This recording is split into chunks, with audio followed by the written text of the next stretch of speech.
Turkana County from 25th to 29th September 2023. This is in line with Article 126 of the Constitution that allows a sitting of either House of Parliament to be held at any place within Kenya and at any time that the House appoints. The sittings will highlight the critical role the Senate plays in the interlinkage between the national and county levels of government and enhance the interaction between the Senate and county government as a means of bringing the Senate closer to the counties and the general public. The sittings will promote the role and work of the Senate and enhance public awareness regarding the business of the Senate and Parliament in general.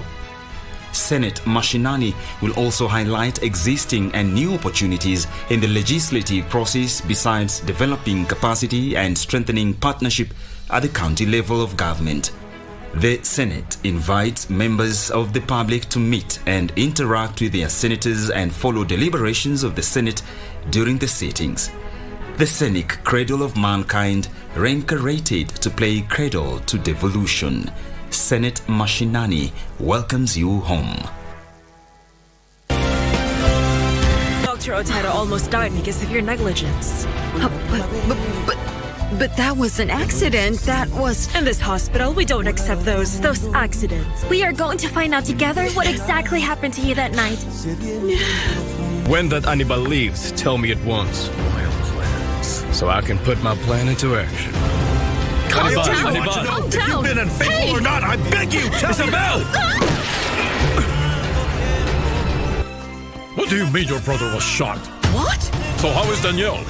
I don't know, Dad. I had to leave him there because Isabel had an asthma attack. What's going on? You left him there? I already called an ambulance.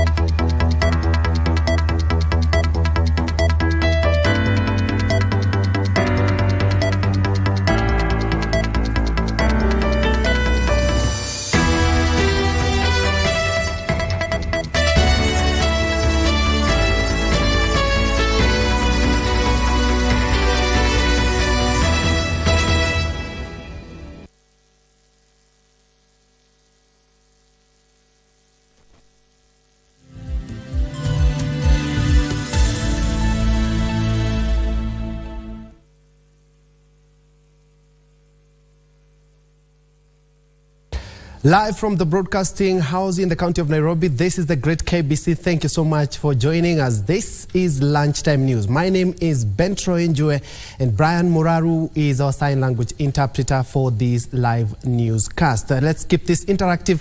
Visit our social media platforms as we are live. These are the new news shaping the headlines in the country and beyond. Straight to the news. We do begin our live coverage of news in the county of Busia, where the Busia Water and Sewerage Company Managing Director Eric Nakitari and Technical Manager Collins Oduor have been sacked. Busia County Executive Committee member, Water, Environment and Natural Resources Engineer Andrew Meso.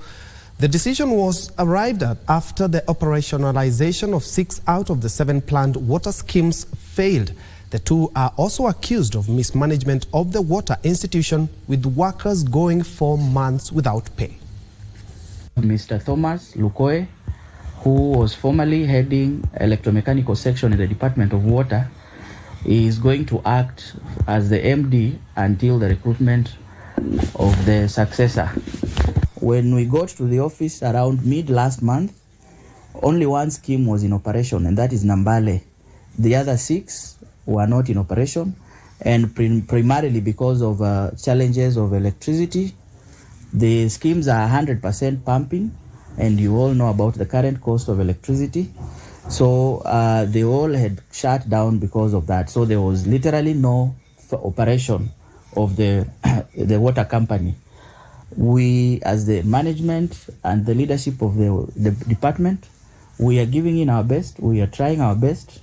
We understand the situation as it is, but we want to assure the public that we are working towards ensuring that all these schemes are reinstated and the water supply is reinstated throughout the county. And now to the heavy rains expected in the country. Kiambu County government has set aside 50 million shillings for any eventuality during the anticipation of the El Nino rains. Kiambu County Governor Kimani Wamatangi says his administration is not taking any chances and will do everything possible to cushion residents. He at the same time flagged off water pipes for distribution to over 10,000 homesteads across all sub-counties.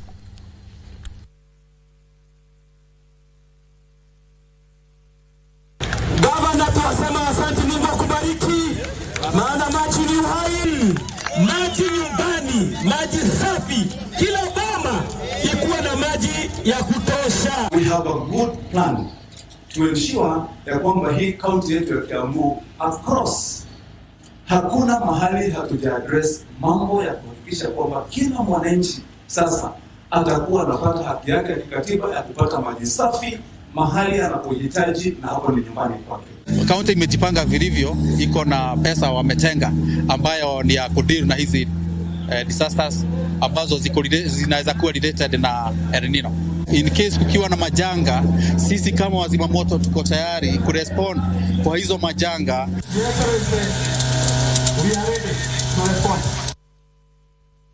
From Kiambu to the coastal city of Mombasa, where the construction of the 7.5 billion shillings multinational Bagamoyo Horohoro Malindi Road project is gathering pace in Mombasa.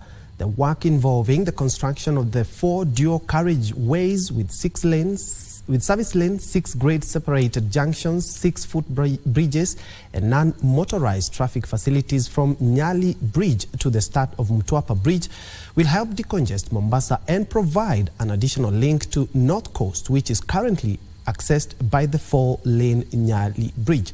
While leading the inspection of the ongoing works, Mombasa County Commissioner Abdirizak Jaldesa, who doubles up as the chair of the National Government Development Mombasa County Implementation, Coordination and Management Committee, warned government officials involved in the project from engaging in corruption.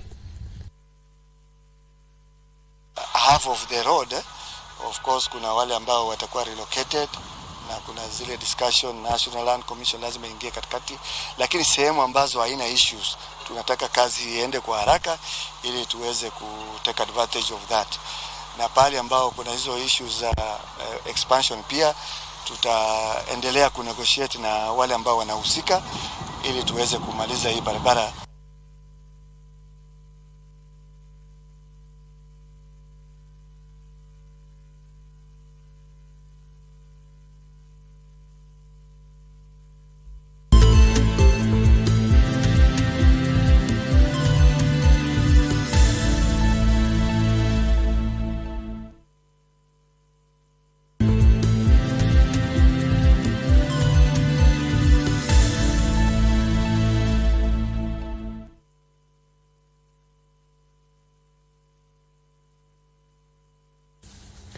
Elsewhere, about 10,000 people are set to benefit from a range of health services in Kisumu County after the M-Pesa Foundation invested 16 million shillings to construct a mother and child complex at Rata Health Center in Kisumu County.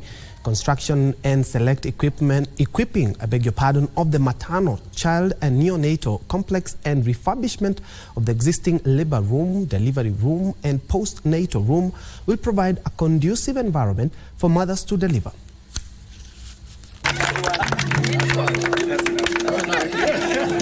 It will be a sigh of relief to expectant and breastfeeding mothers in Kisumu County once the construction of a mother and child complex at Rata Health Center is complete.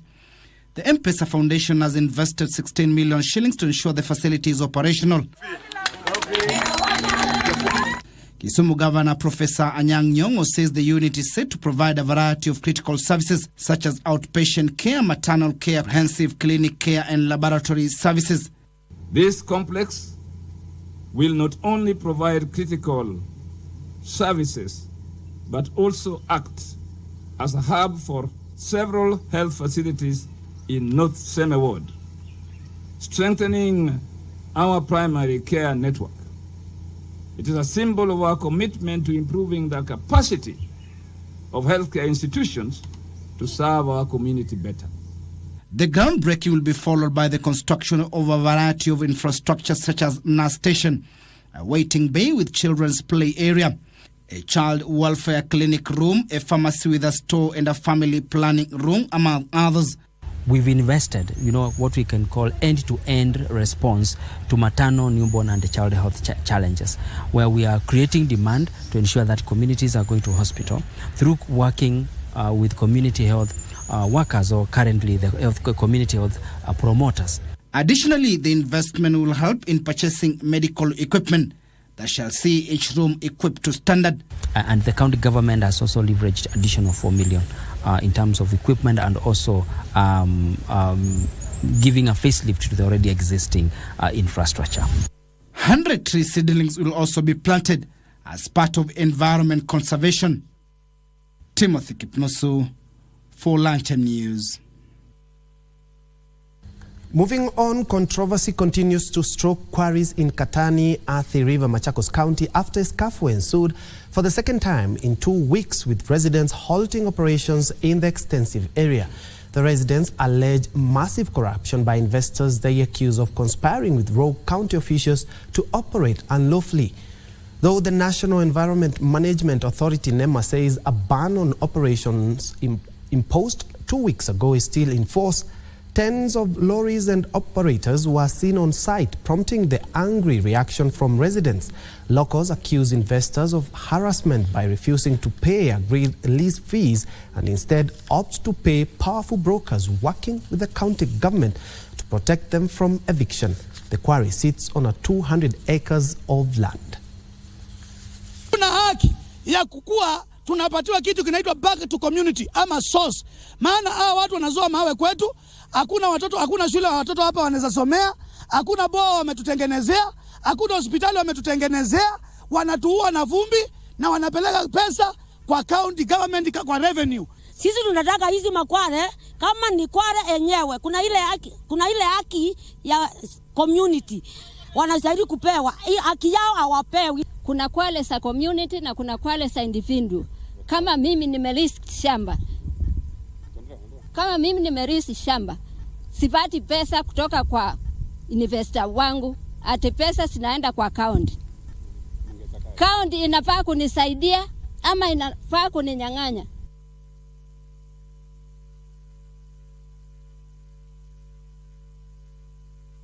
Retrogressive culture and ignorance are the main stumbling blocks to family planning methods among the pastoralist communities. Laikipia County has partnered with Pathways organization to provide civic education on reproductive health among pastoralists to bridge the existing gap. Having identified the challenges rocking reproductive health awareness in the county, the Laikipia County is on a civic education mission meant to create a shift in the minds of pastoralists. The county government has partnered with a local organization to enlighten men and women on the need to use different types of family planning. Laikipia Deputy Governor Ruben Kamuri says many people believe that the use of contraceptives is dangerous and can cause diseases, hence the need for continuous civic education on reproductive health. Sisi kama county tutaendelea kushirikiana na wana Laikipia North, Dodo, Kimanjo, wote kukuja kueleza zaidi why the need of family planning. Ukifanya family planning iko na manufaa gani? Elsewhere in Siaya County, the Department of Health is working towards increasing the uptake of contraceptives to 50% during the current financial year. According to the County Director of Public Health, Kennedy Orenjo, the use of contraceptives stands at 43%, necessitating the 7% increase.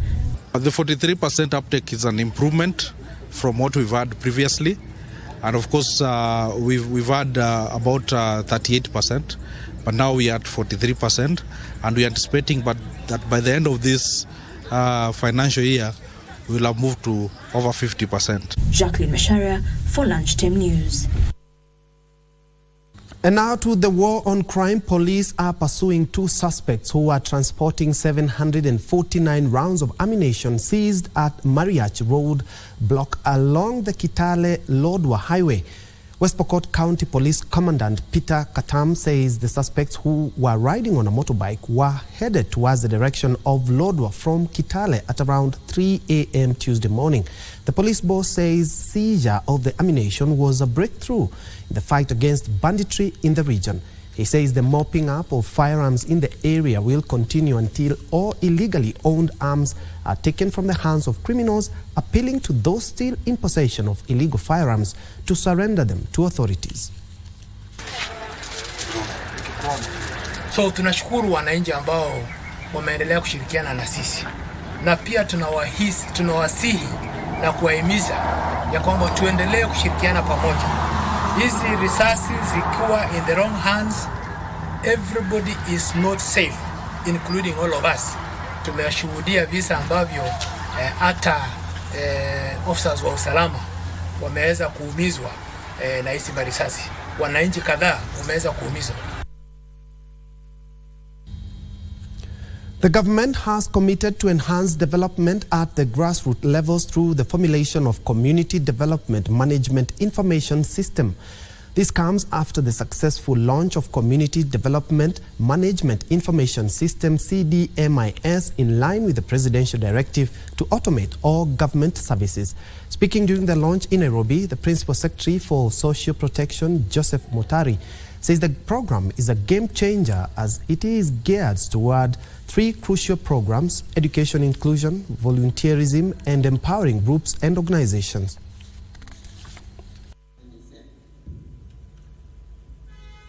This has been ongoing as far as the year 2021.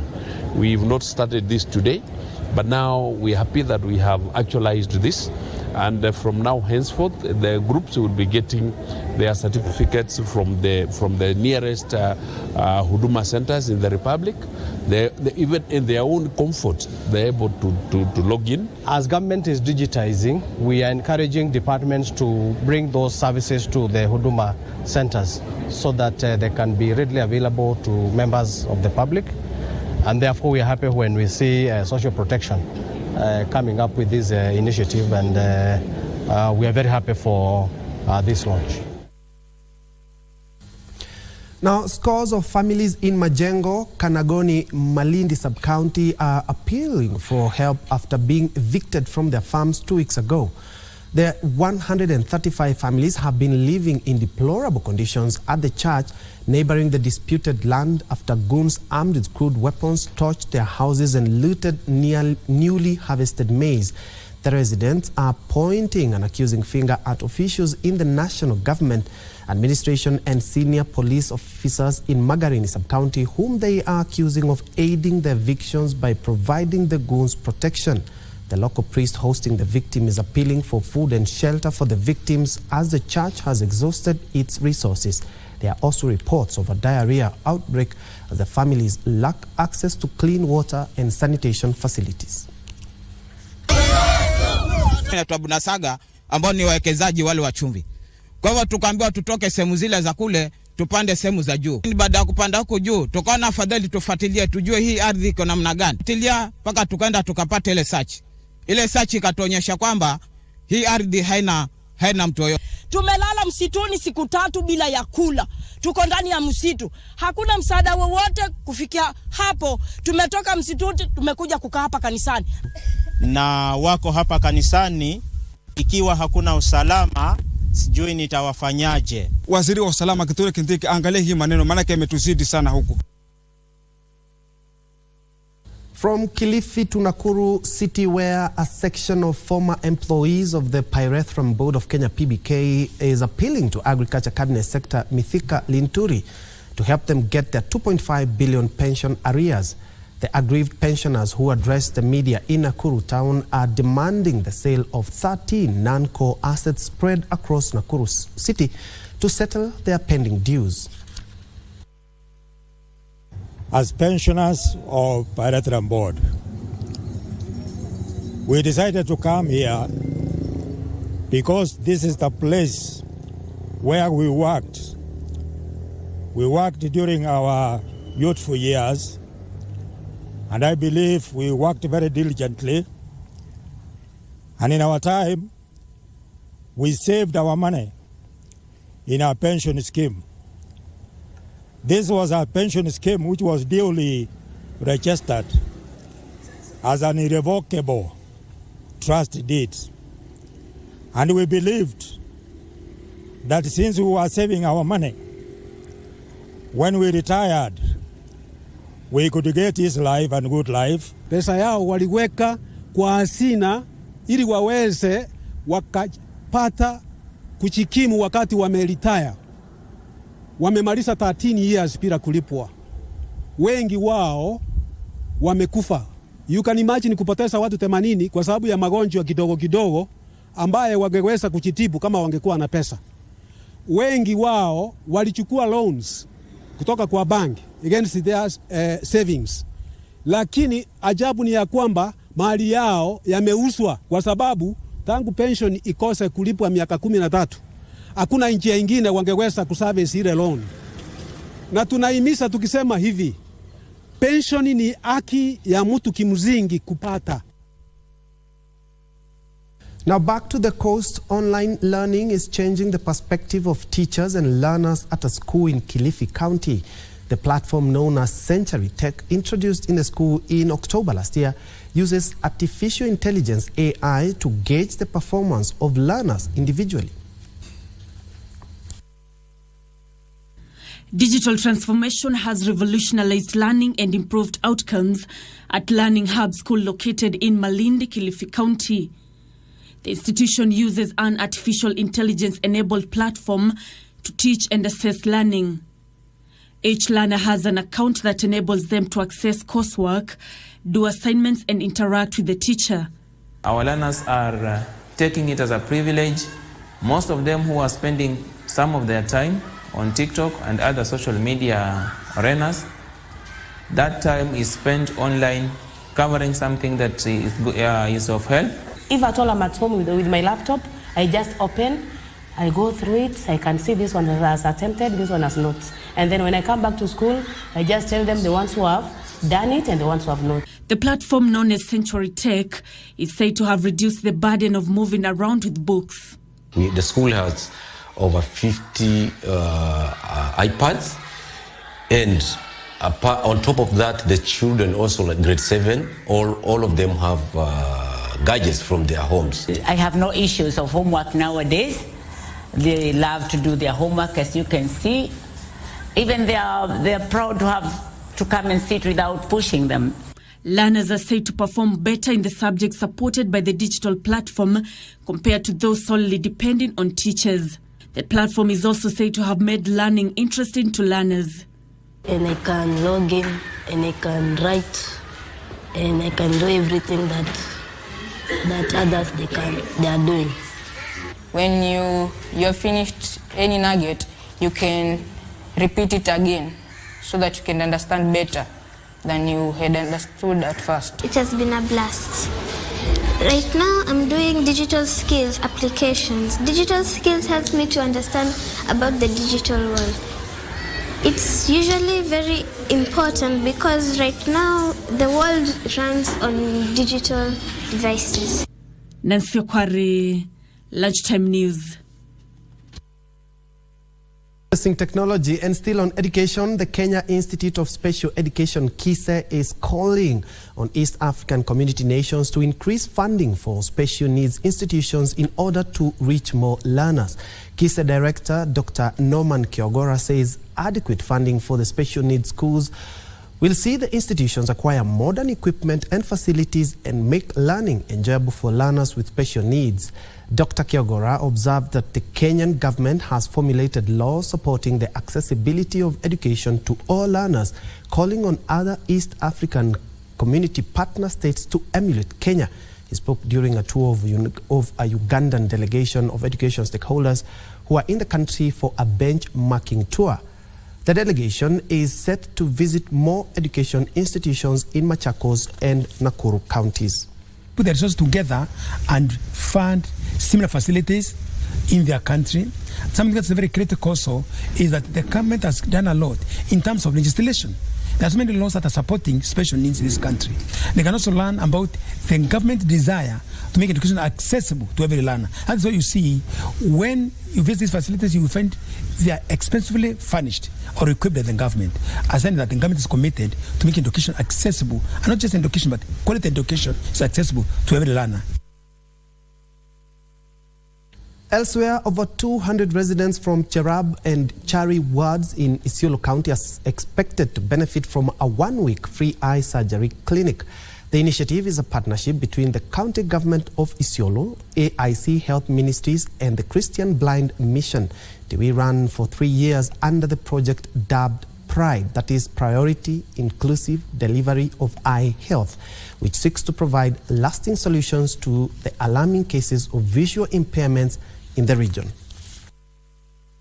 Hospitali iko karibu.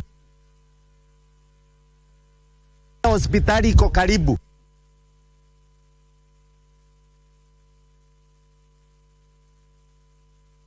Mental health awareness champions in Kisii County are raising concerns of the cases of young people taking their own lives.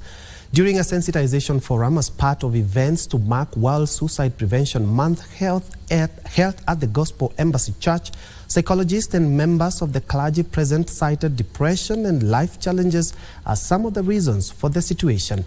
They recommended counseling and medication, while at the same time urging the Ministry of Health to prioritize initiatives that address mental health problems.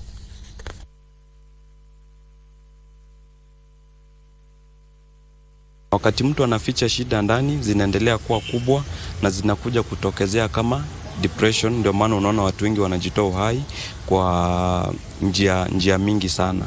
Na kwa hivyo saizi kuna campaign, kuna madaktari kwa especially county referral hospitals na sub counties ambao wamefundishwa na ambao wako tayari kusaidia watu. Kwa hivyo mtu yeyote akiwa na dalili kama hizo, mpeleke hospitali. Tuko tayari kuwasaidia, kuzungumza na wao, kuwashauri na hata kuchangia kuhakikisha kwamba maisha yao ya baadaye yanakuwa bora zaidi kuliko awali.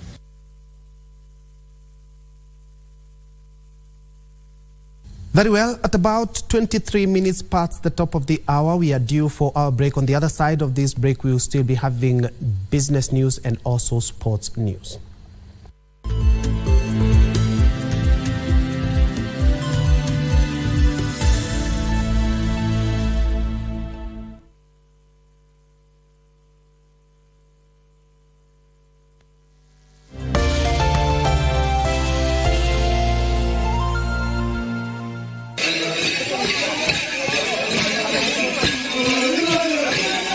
Serikali ya kaunti ya Turkana ya kualika kwenye kitovu cha utamaduni cha Ekales, eneo la Lodwa, kwa makala ya 7 ya tamasha ya utamaduni wa Turkana na utalii. Tangia tarehe 12 hadi tarehe 14 mwezi Oktoba mwaka 2023. Njoo ujionee asili ya binadamu pamoja na visima vya mafuta vya Lokichar. Kenye kwenye runinga ya KBC Channel 1, Radio Taifa na idhaa ya Kiturukana.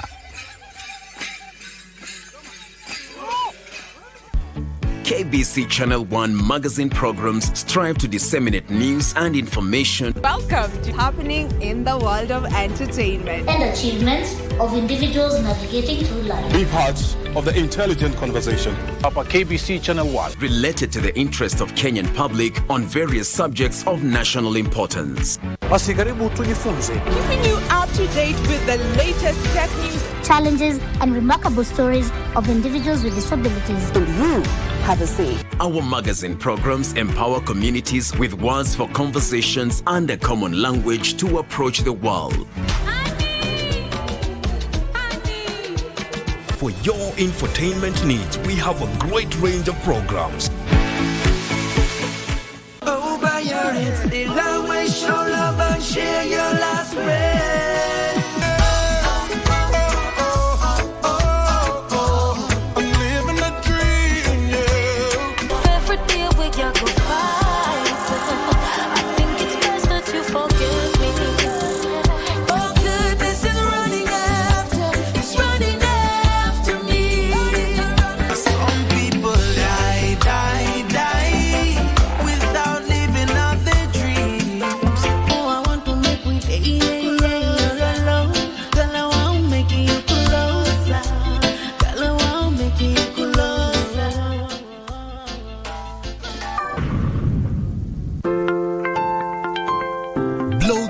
Council. As a responsible citizen, you can get involved in the war against corruption and report any incidences of bribery and corruption. And whenever you report, EACC assures you of utmost confidentiality. You can always report using any of the following ways. Use anonymous reporting system available at EACC website www.eacc.go.ke. Write a letter to the Secretary or CEO, EACC, PO Box 61130, Postal Code 00200, Nairobi. Make a call to 0729 888 881 or 882 or 883 or hotline number 020-271-7468 or fax 020-271-9757. You can likewise send an email to report@integrity.go.ke or reach us through our social media handles, facebook.com/EACC or twitter.com/EACC. You can also visit us at the EACC stand at the Nairobi ASK Showgrounds in Jamhuri or any of the EACC regional offices and Huduma centers across the country. EACC, tuangamize ufisadi, tuijenge Kenya.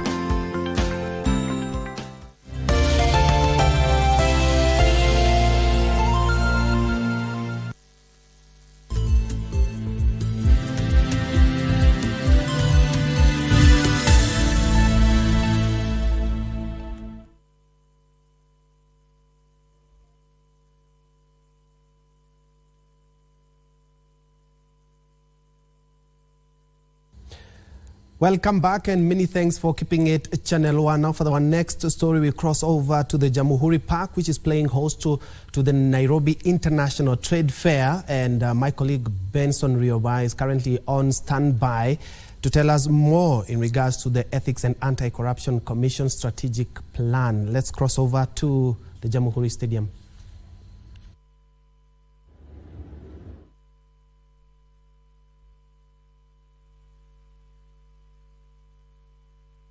Thank you very much, John Njue from the Broadcasting House. We are coming to you live from the Agriculture Show here. This is a week-long event and will be stationed here throughout the remaining 4 days. Now, the show has attracted over 500 participants, and one of the participants is the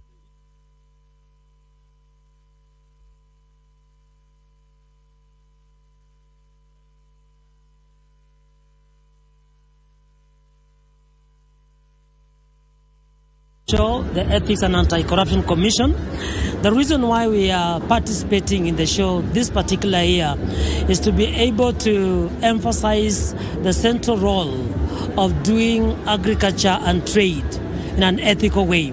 The theme for the show this year is promoting climate smart agriculture and trade initiatives for sustainable economic development.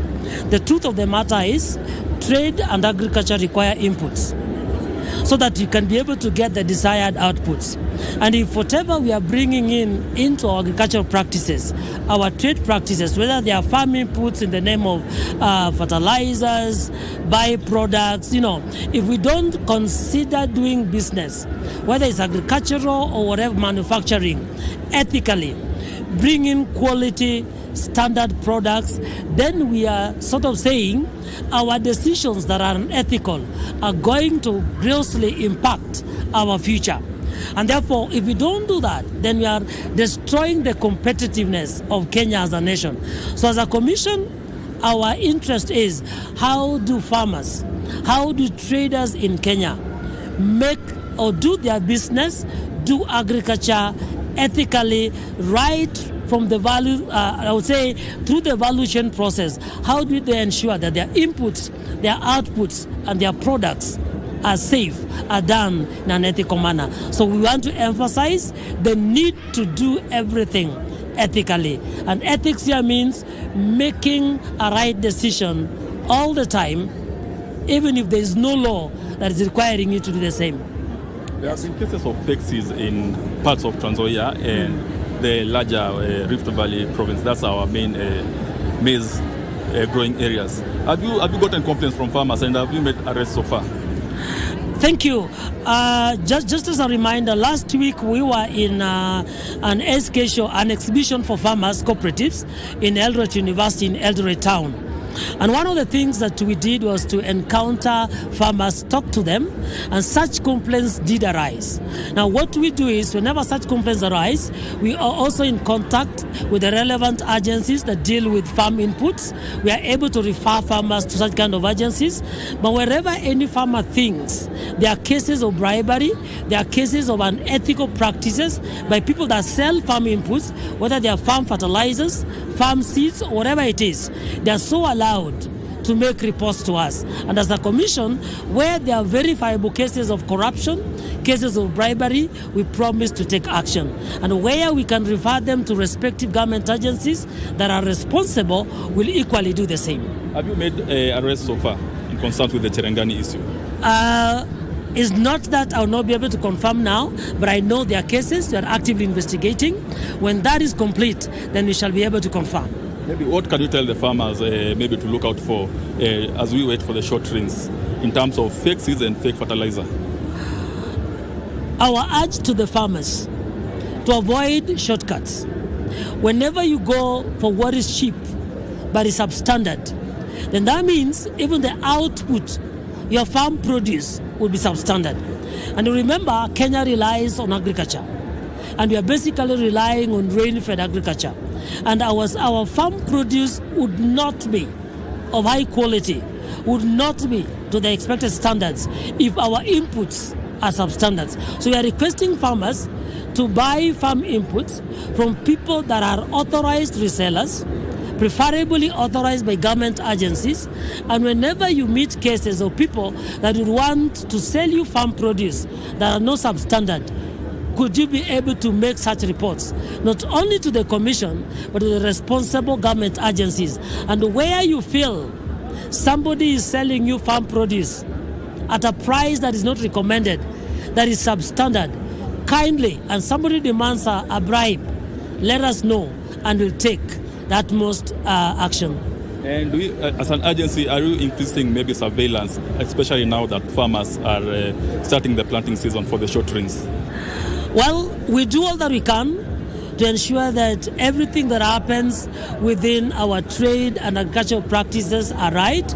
And in terms of just ensuring that the farmers and every other business person is safe in Kenya, we are trying as much as possible to open our lines through our 11 regional offices and the 47 desks at our Duma centers, so that in any case you feel there's a practice that is not right, there's somebody seeking to take advantage of you, you are in a position to reach to us as a commission.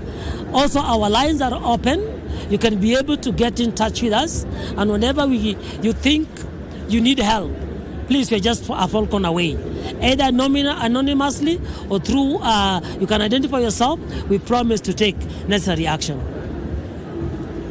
Thank you very much, Ben Troy from the Broadcasting House. We will be updating you on events here, and also we are waiting on the President's speech, which will also give a briefing in our subsequent bulletin. Back to you, Ben Troy.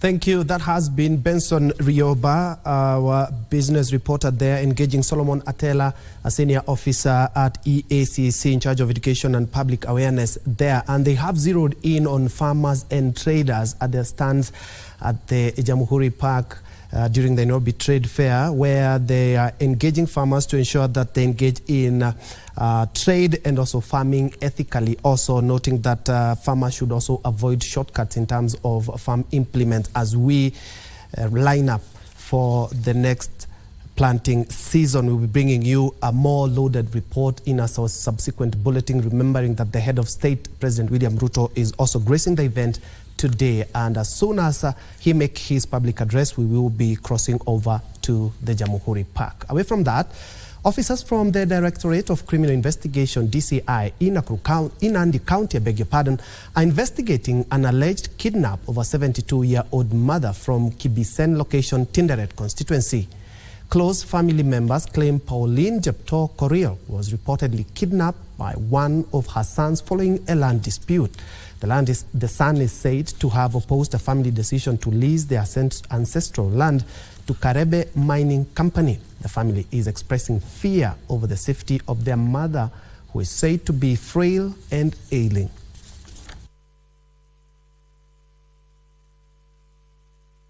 Walisema wanampeleka Tindret Maraba for pesa za wase, lakini the same evening mama kurudi nyumbani, lakini wale wengine waliokuwa wameandamana naye walirudi nyumbani. Mpaka leo bado tunamtafuta na hatujampata. Nashuku ni maneno ya shamba, sababu tulishapatia Karebe land holdings ama Equatorial land holdings, tukalish shamba ya mama kwa minajili ya kutununulia shamba lingine na kufanya pia ujenzi, ambapo hata tayari sahi materials zimewekwa pale kwa shamba lililonunuliwa pale Katumo. Tunashangaa sasa venye mama anafichwa na venye alikuanga mgonjwa mpaka anakaa akili si timamu vizuri. Baadhi ya watoto ambao wamemtumia vibaya ili kupeana shamba na bila kuongea na familia wengine. Madai ambayo yanasemekana kwamba ametekwa nyara ni ya uongo, na kuna uchunguzi ambao unaendelea, na wale ambao wanaeneza mambo haya wana nia ya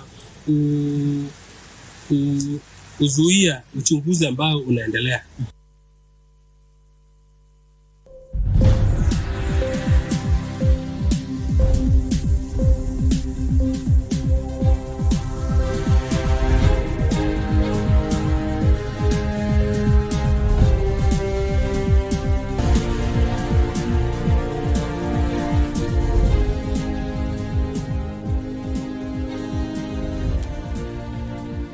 Time for business, where the government has initiated talks to lower the cost of electricity for tea factories in efforts to reduce the overall cost of tea processing. Speaking during a meeting with KTDA factory directors, Deputy President Rigathi Gachagua underscored the need to lower energy expenses in order to enhance the competitiveness of the tea value chain. Some factories are generating their own power, but there is a problem because when they put it on the grid, they are paid at a lower fee, yet they are sold at a very higher fee.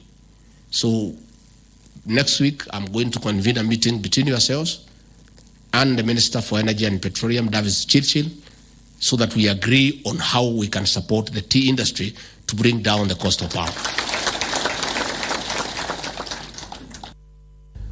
We now cross over to the Bomas of Kenya, where our reporter Abdulaziz Hashim has been keeping tabs with the National Dialogue, who are having a sitting there, and he now joins us with this report. Abdulaziz.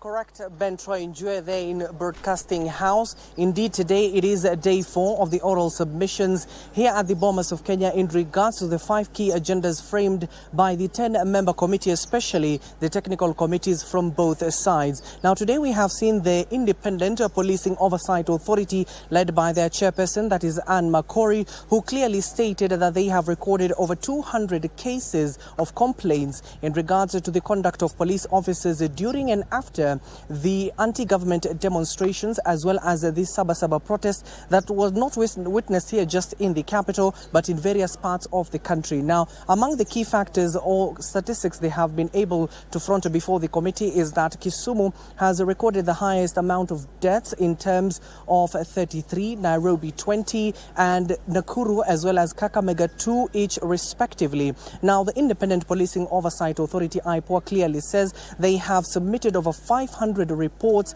at the Office of the Director of Public Prosecution, and they're proposing it to the National Dialogue Committee to give them prosecutorial powers or front it before the National Assembly once they table their report in terms of giving them prosecutorial powers in ensuring that they take charge or even put the police officers in check. We've also seen the National Cohesion and Integration Commission before the committee, and they've said that the IBC needs to tread lightly if the commissioners are appointed implemented in due course or in due time in matters of boundaries delimitation. Currently, NCIC has recorded 33 cases of boundary dispute out of the 47 devolved units. Now, this were among the various group or stakeholders that were before this particular committee. Also, we saw leaders drawn from Wajir South, led by the Wajir South Member of Parliament, that is Mohamed Ado, who was seeking Wajir South to be turned into a county as well as be split into two constituencies at the same time. They're not the only ones. We've seen a handful of legislators coming with those particular memorandums asking for the inclusion, or rather the expansion of the counties to more, over 50 of them to be specific. We're still camping here at the Bomas of Kenya, and of course we'll duly inform our public in our subsequent bulletins. Back to you for now, Troy. Thank you, Abdulaziz, who is keeping tabs with that. We'll be coming a little bit later with a much detailed report on that. But today, IPOA has done the submissions, being the day 4 of the submission at the Bomas of Kenya, over 200 cases of extrajudicial killings, and they're talking about we need these people or this police to be arrested and charged. A little bit more in our subsequent bulletin. Elsewhere, Old Mutual Holdings has bounced back to profitability, posting 200 million shillings in half-year profit, up from 900 million shillings half-year pre-tax loss. The profit was driven by a 12% growth in revenue to 1.8 billion shillings. Shillings half-year pre-tax profit by Old Mutual Holdings was powered by increased investment income from financial assets and investment properties. The profit would have been higher were it not for the significant increase in finance costs. Finance costs on borrowing were up 96% due to increased interest rates and forex losses on the portion of the United States dollar-denominated debt. Sustainability is a big part of what we're trying to do in the business, both in terms of product development to ensure that we can both protect our customers through to get through some of these challenges, but also as a core business to ensure that the things we do ensure sustainability out into the future. Oginga expressed his optimism about the company's resurgence, citing the anticipated enhancement of the East African operational landscape due to a decreasing inflation rate and a positive GDP growth projection for the year. We've seen good growth on the revenue side, 12%. That growth in revenues has mostly been profitable on all our operating entities, except for Tanzania, where we're still not very positive on that. The firm projects rising crude oil prices and adverse effects on the El Nino as the potential risks this year. Elsewhere, tourism figures are likely to recover to pre-COVID numbers this year. Tourism Research Institute acting CEO David Gitonga says by June this year, the tourism industry was at 92% recovery from the COVID-19 crisis. Gitonga encouraged hospitality industry players to embrace eco-tourism to reap from the carbon credit market. The government is seized with working out proper modalities and frameworks to be able to guide the carbon trade, the carbon credit markets. It will be one of the ways to mitigate against human-wildlife conflict, because it could create other revenue streams for communities that are responsible for conserving our natural areas. Tourism must continue to be viewed as an economic activity that really converts all these opportunities to improving the livelihoods of others. Further afield, Indonesia is working to further regulate e-commerce, adding that the country does not allow transactions on social media platforms. One of the key things that is regulated in Indonesia is that the government only allows social media to be used to facilitate promotions, not for transactions. Here are the details of this and other stories from across the world. The latest round of regulation of e-commerce means that users in Indonesia cannot buy or sell products and services on TikTok and Facebook. The government said it will also bar social media companies from dabbling as e-commerce platforms to prevent misuse of public data. Indonesia says it will also regulate which overseas goods can be sold, adding these products will receive the same treatment as offline domestic goods. The move comes as foreign goods become increasingly available in Indonesia through social media platforms, which in turn has affected the small businesses, micro enterprises, and the market. Elsewhere, the U.S. Consumer Confidence Index decreased in September for a second consecutive month. The Conference Board Consumer Confidence Index registered 103 in September from an upwardly revised reading of 108.7 a month before. The index is at its second lowest level this year, landing just above May's 102.5 reading. Data shows that consumers in the U.S. are concerned about rising prices in general, particularly the groceries and gasoline prices. The U.S. consumers are also worried about the domestic political situation and high interest rates. The continued inflation and interest hikes have led to the rise in cost of living and the decrease in savings of U.S. residents. Finally, sentiment among German consumers is set to fall in October as persistently high inflation encourages people to save and blots out the chances of a recovery before the end of the year. The Institute's Consumer Sentiment Index fell to negative 26.5 heading into October from a slightly revised negative 25.6 in September. The slight decrease for a second month in a row was primarily due to a jump in consumers' propensity to save, which hit 8 points in September, its highest since April 2011, after a reading of only 0.5 a month earlier. Firdaus Omar for Lunchtime News.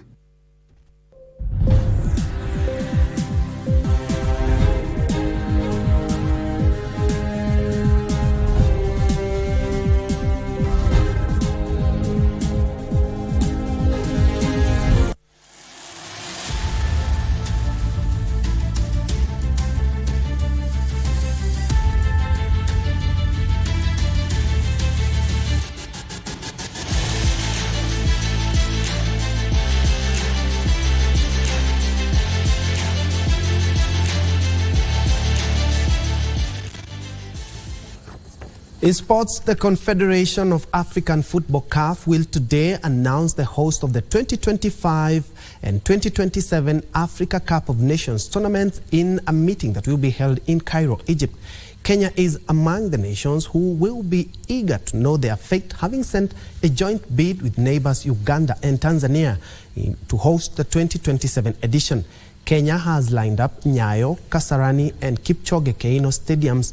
Uganda has lined up Nelson Mandela, Nakivumbu, Akibua and Hoima stadiums, while Tanzania has lined up Benjamin Mkapa, CCM Kirumba, Jamhuri Sheikh Amri Abed and Amani stadiums. The three countries will, however, face competition from Nigeria and Benin, who are also aiming to host the tournament jointly, while Algeria pulled out of the race on Tuesday.